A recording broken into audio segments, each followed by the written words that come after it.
So there is a formula for being successful on social media. And I'm here to tell you, if you follow the formula, you can have extraordinary results in your business and, of course, in your life. On this next episode of La Dolce Vita, the formula for fabulous living, my guest talks about the success formula on how you can turn those social media connections into paying clients. So stay tuned.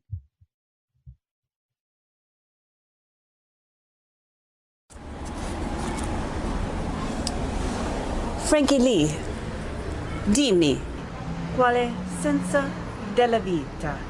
The meaning of life is to live la dolce vita, which is the formula for fabulous living. Hi, my name is Heather Picken, and welcome to the La Dolce Vita Show, the formula for fabulous living. I'm the catalyst in helping you to be more confident, create your dream business, and attract elite clients and live a fabulous life. Here's Heather helping you to upgrade your life to Fabulous. Upgrade your life to fabulous. Right, Frankie? You're fabulous.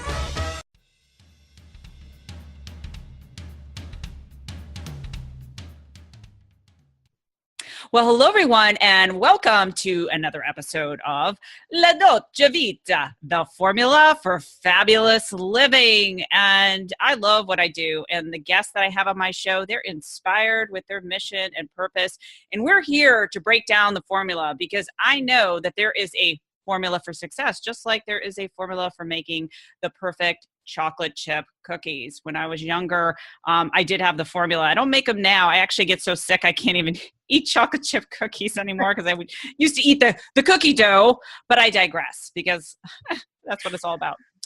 But anyways, part of this show is really empowering women and women entrepreneurs that really want to evolve in their business and grow in their life. And when you follow the formula, then you can have the success that you want in every area of your life. And today I brought on a social media expert, Diana Morgan. So Diana, thank you so much for being my guest today.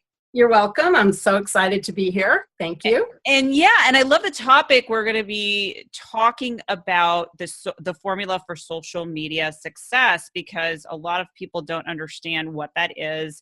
We're going to get right to that. We're going to give you that secret sauce, the right ingredients so that you can, make those connections and attract those clients. But before we get into that formula, Diana, can you share a little bit with our listeners and viewers about yourself?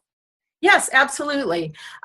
So I help people to get found on social media. I actually started by having my own business. I had a wedding ministry, and for over 20 years, I did wedding ceremonies and marriage prep and relationship coaching. And I found my clients through the internet. And as a result of that success, I built my wedding ministry to over 100 weddings a year, and I had 6 other ministers working for me. And I realized that I could actually make such a difference if I could teach conscious entrepreneurs how to use the internet to really get their message out. So I transitioned from my own business to helping other entrepreneurs to use social media successfully, and that's what I'm doing. And I have a sort of teach you, coach you, or do it for you. I love that. And there is a formula. So I mentioned, in the beginning of the show, there is a formula for success. Anything that you want to master in your business and life, there is a formula. And the fastest path and really being able to accelerate that formula is to hire a mentor, get someone to either coach you or implement it instead of trying to figure it out, because I feel that's, really hard for people. So before we dive into what you find is the success formula for social media, let's talk about the mistakes, because as you know, there's probably a lot of mistakes that people are making when it comes to social media. So what do you feel are like your top 3 biggest mistakes that entrepreneurs are making? Okay, that's a great question. I feel like the number one mistake that people make is that they don't really understand that when you use social media, you're using it just like as if you went to a networking event. In other words, the internet is a 24/7 networking opportunity. It's just like you're at a networking event. So just the same as at a networking event, you wouldn't walk in and shake people's hand and say, hey, want to buy my this and want to buy my that. And you wouldn't go inconsistently, and you would show up as your best self. And it's the same thing with social media. What you want to do is you want to really show up as yourself authentically, and you want to be consistent. And you want to, what I call, like, comment, share, and care about other people, because people know when you don't really care and you're just, out there on autopilot. I love that. So what you don't want to do, and I've seen this, is that let's just say you belong to a social or a group on Facebook, Mm-hmm. and you're just posting and not engaging. You're just posting about your stuff. That would be a no-no. Exactly. Or for example, some people, they don't use social media. They know they should, they don't. And then when they have something to sell or a workshop or something to promote, they show up and it's just, they go in every group they're in, they go on every page, and they do, what we call drive-by promoting. And the problem with that is it offends people. It doesn't get you any clients. And it just makes it worse than if you were doing nothing. Yeah, isn't that interesting? It's like, you shouldn't be doing it, but yet people are out there doing it. So there is definitely a formula. So what are some of your formulas or methodology on creating successful social media engagement? Great, that's my favorite question. I think the most important thing is that you have to start from the right place. So just like with anything else, I always use the analogy, if a ship is heading off toward a destination on a certain trajectory and you shift the trajectory by 1 degree, the ship will end up on a different continent. And it's the same in your social media. The ship will end up on the continent where your clients are not. So the beginning point is really your message. You have to really be clear about what is your core message. What is your online presence about?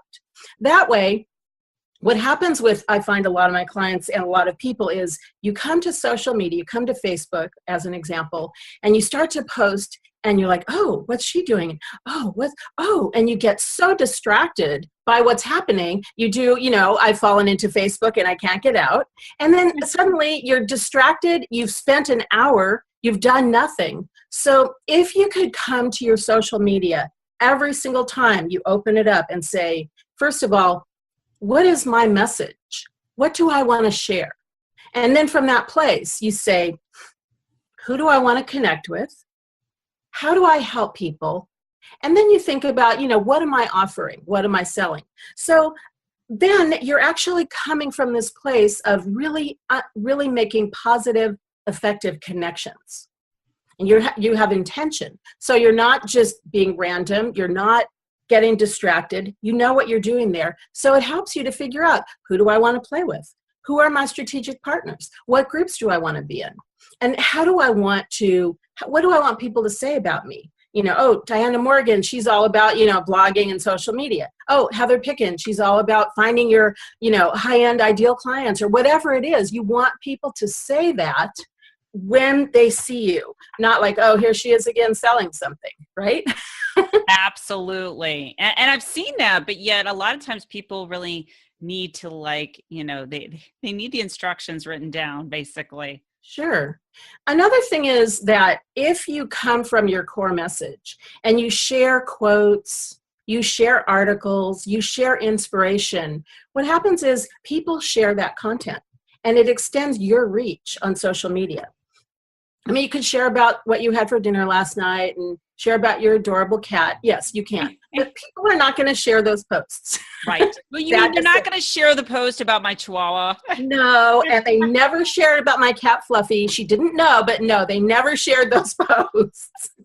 But when I share quotes and when I share content that's interesting and engaging and educational, people share it.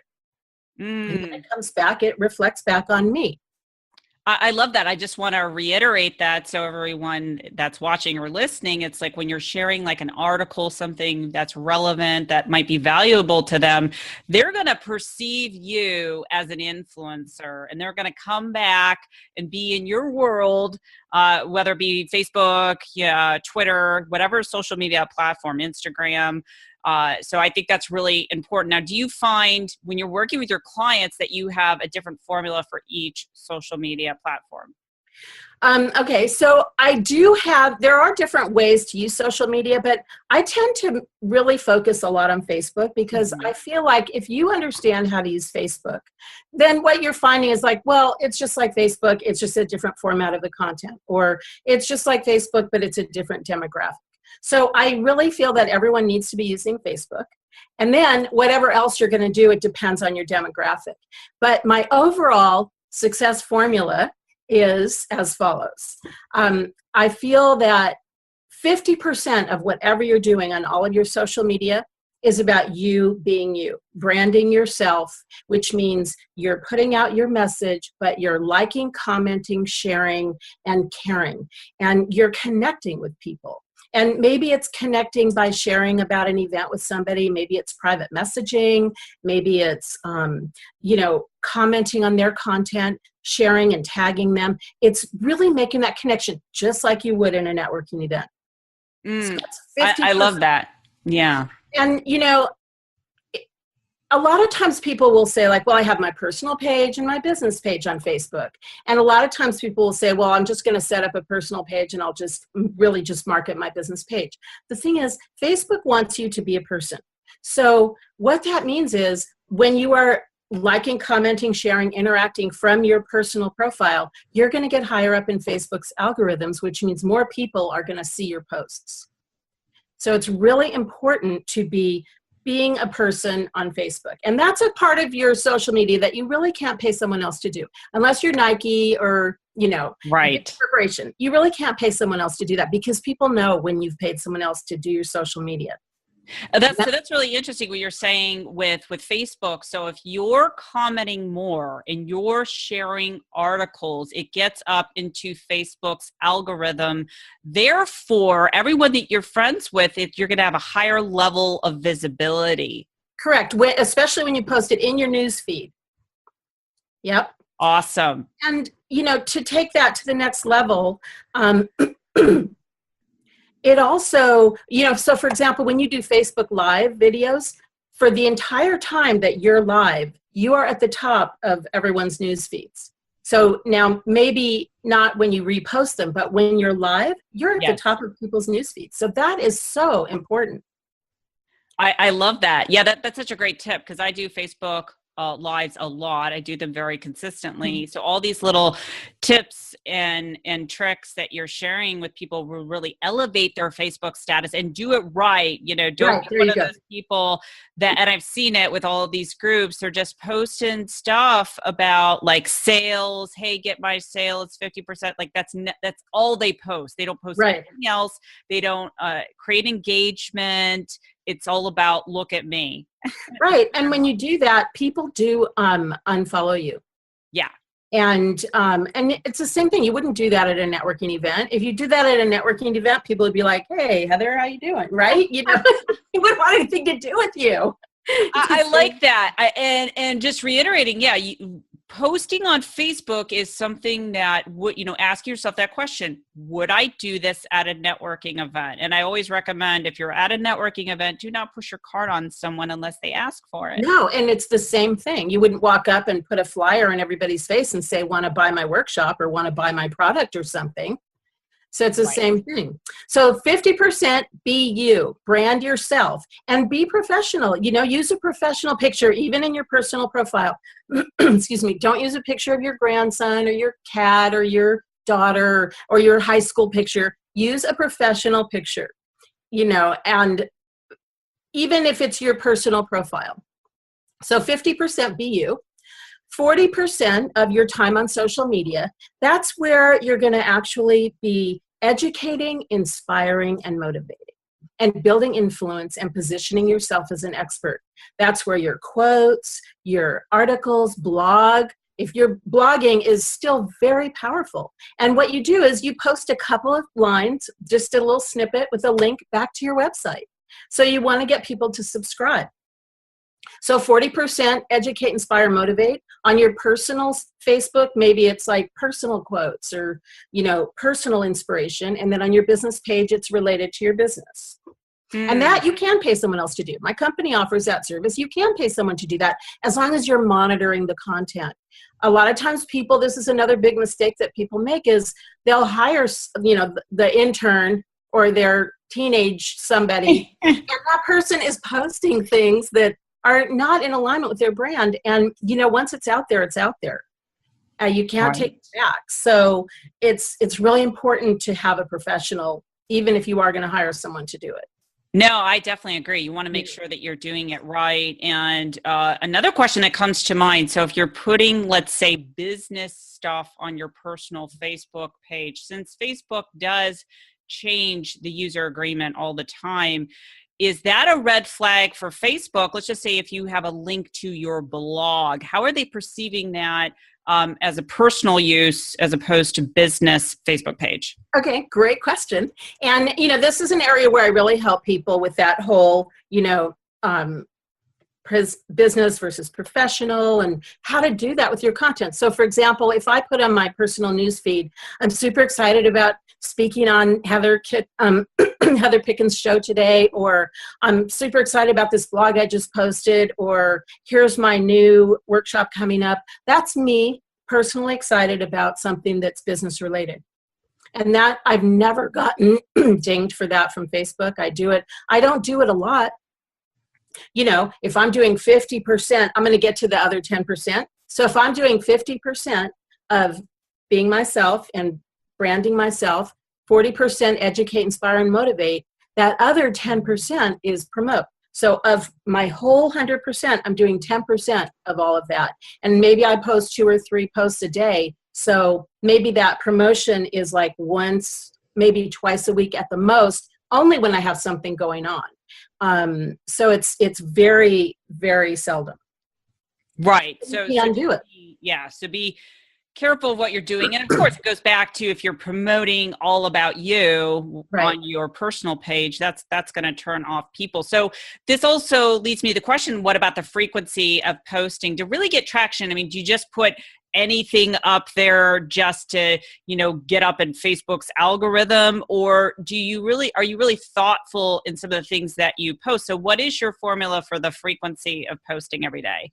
Right. Yes. Everything I do is methodical, intentional, a system. If you saw my spreadsheets, it would send you out of your body. I love it. When I teach my class and I show my clients my spreadsheets, they're like, oh my God, I can never do that. But you can. You just really understand it. But it's basically I post at least twice a day on my business and my personal. Like I said, maybe I'll post a quote every other day. I post articles that substantiate what I'm teaching. Of course, for me, it would be the importance of using social media. If you were a chiropractor, maybe it would be about your, about the latest in back pain or something like that, or aging gracefully, whatever it is, you're going to post articles about that. And maybe write up a little blurb with it to, just to personalize. You don't want to just post an article without putting the little something, because people are more likely to read it if you put a little of your own words. So I would say when I have a promotion, I will step up my posting, but really more on my business page than my personal page. And, I kind of have a system where I might take 3 blogs. I have 5 or 6 snippets for each blog. I have 5 or 6 different images for each blog, and I'll rotate those different times, different days, different social media sites, because it's all live newsfeed. So you have to think about that. If somebody doesn't see it right when it comes up, the phone, if you're looking on your cell phone, you see a post and then all of a sudden you start to read it and it resets and it's gone. So people appreciate it when you repost. A lot of times people are concerned about posting too much, but you want to rotate it and rotate different pictures. Never post anything without a picture. That's like a never. And be consistent. Whatever you're going to do, be consistent. I love that. And that is something I teach my clients. You have to be consistent and persistent if you want your business to evolve. So I'm so glad that you share that with us, Diana. Yes. Wow, you have gone through an amazing formula for being successful in social media so that, people that are listening or watching this can actually start to improve their social media awareness. They can implement those little strategies that you talked about, or hire someone like you Mhm. to get some help to either Right. do it or kind of show you, going in there a little bit deeper with what they should be doing and branding themselves. So thank you so much for that, Diana. And before we leave, I know you had a gift or an offer that you wanted to share with our audience. So what is that? Yes, thank you. I'd love to. I actually teach a 2-hour Zoom training. It's live. And what I do is I teach people just really how to identify and clarify their message, how to find engaging and compelling content, and how to really get their content out on social media. And it's taking what we've learned today to a deeper level and really learning my 10 steps to find the whole heart path to your clients online. And just that one little shift can change your social media just exponentially. And it's $77. And they can actually, I believe we're going to include the link. Yes. Yes. And you can go to my website, which is wholeheartmarketing.com. And you can also sign up for my free Whole Heart Marketing Report, which comes out every couple of weeks with non-techie strategies in plain English to grow your online presence. I love that. I encourage everyone to take Diana up on her offer. So if you click on the link, no matter where you're listening, whether it's on iTunes or over at heatherpicken.com, you can grab that link there. So Diana, once again, thank you so much for being my guest. Thank you so much for having me, Heather. I really appreciate it. Yeah. And before we leave today, I just want to close out this show in letting you know, as always, there is a formula for your success, whether it be business or any area of your life. And once you crack that formula, once you implement it, out comes your genius. And you can live what I call your La Dolce Vita life, which is the sweet life. And that is the formula for fabulous living. Until next time, this is Heather Picken. Take care, everyone. Bye-bye. So if you found this show to be fabulous, please share with your fabulous friends, rate, review, and subscribe on YouTube and iTunes. And I'll make sure I take a beatbox lesson, right? Or give my little chihuahua a bone.